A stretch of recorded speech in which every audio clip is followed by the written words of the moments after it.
نفذنا هذا الإضراب أولا باش نوضعوا الرأي العام الصحي والرأي العام الوطني في الصورة بأن مديرية المركز الاستشفائي أكثر من 5 سنوات هذه لم تفتح الحوار مع الفرقاء الاجتماعيين، وليس هناك أي محضر تم توقيعه مع مديرية المركز الاستشفائي.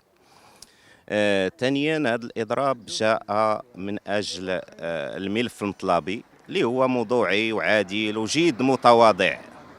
هذا الملف المطلبي أول نقطة اللي هي أساسية فيه هي صرف واحد المستحقات ديال الحراسة والإلزامية. لماذا؟ لأن هذا حق مكتسب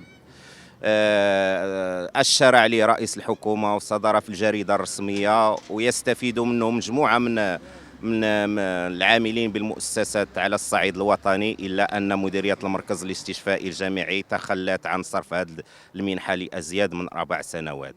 كما نطالبهم، وهنا نتحدى أن مديرية المركز الاستشفائي أن تنشر لوائح الترقيات لسنوات 2017 2018 2019 و2020، علما أننا راسلنا المديرية لعدة مرات وراسلنا السيد الوزير في هذا الشأن من أجل نشر هذه اللوائح في إطار الشفافية والنزاهة.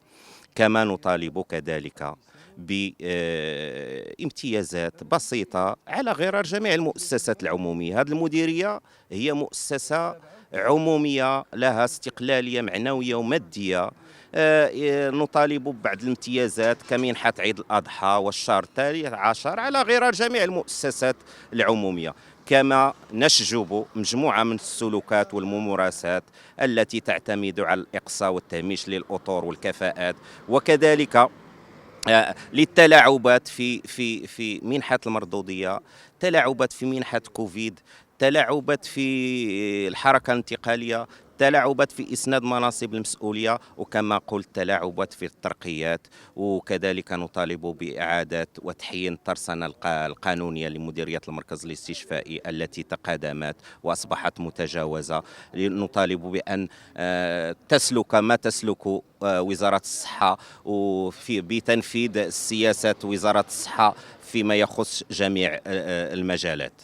كما نشجب كذلك الممارسة المشنة لمسؤول داخل المديرية الذي يتحرش بالموظفات الجدد داخل مكتبه. وشكرا.